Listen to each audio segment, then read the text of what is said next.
वंदे लोकतिलकं सत्पथवार्ता विभूषणम् अमरकृतिसारणं प्रवृतं लोकजीवनं प्रणय प्रमत्त जागदीपनं वंदे जीवन जीवनं सत्पुरुषं वंदे जीवन जीवनं सत्पुरुषं वंदे जीवन जीवनं सत्पुरुषं।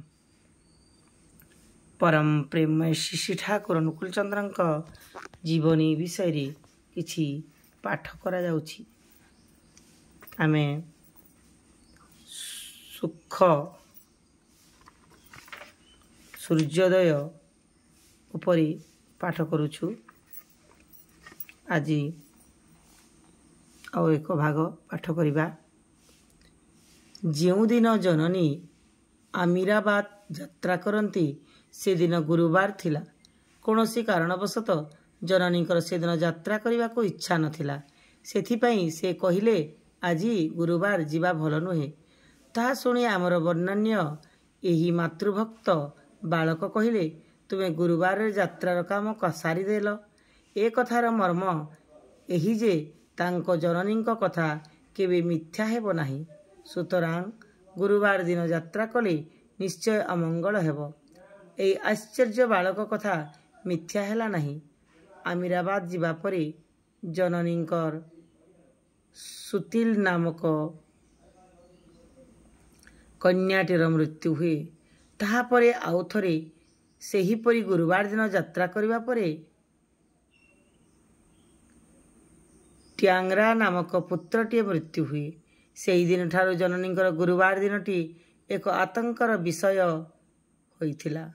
गुरुवार को आग्रह्य करी यात्रा कले तांकर कोनोसी ना कोनोसी दुर्घटना घटुथिला।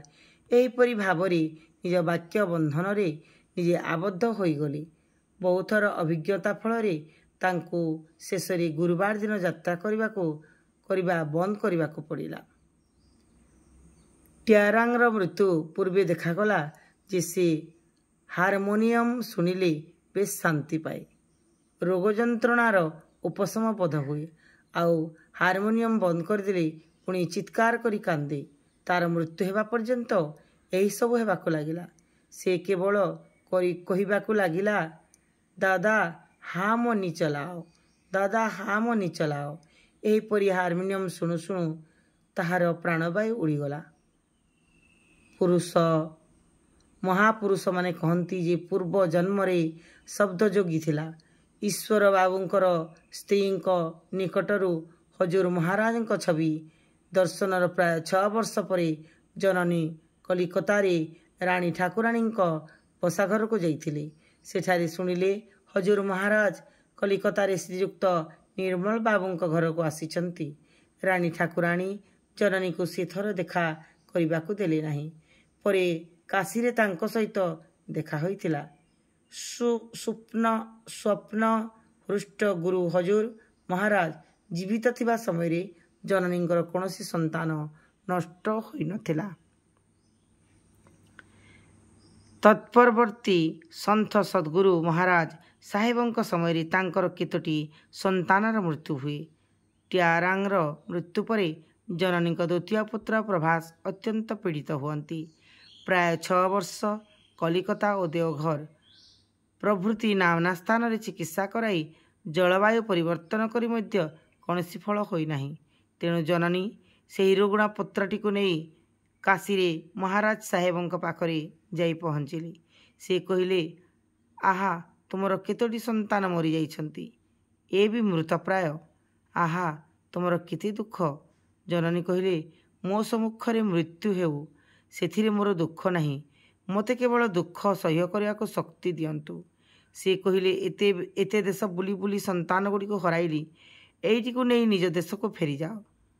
जदि मरिबार थाए तो निजे माटी रे मरु, न हेले जा हेबार निज घरे हेउ। प्रभासर सेतेबेले प्लिहाज्यर यकृत्रे स्फोटक ताकू नहीं जननी निज घर को फेरिले। सेतेबेले प्रभास हठात कलेरा रोगरे मृतप्राय होई बंची उठिले एवं सेथि संगे संगे से समस्त रोगरु मुक्ति लाभ कले। निज संसार रक्षणाबेक्षण पाई लोकर अभाव हेतु कर्ता सेतेबेले सेही कार्य परित्याग करी देश को फेरी आसिले। ପିଲାମାନେ ପାବନାରେ ବିଦ୍ୟାଭ୍ୟାସ କରିବାକୁ ଲାଗିଲେ। ଜନନୀ ପ୍ରତିଦିନ ସକାଳେ ସନ୍ତାନମାନଙ୍କ ଦ୍ୱାରା ସତ୍ସଙ୍ଗ ଓ କୀର୍ତ୍ତନାଦି କରାଉଥାନ୍ତି। ଜୟ ଗୁରୁ, ଜୟ ଗୁରୁ।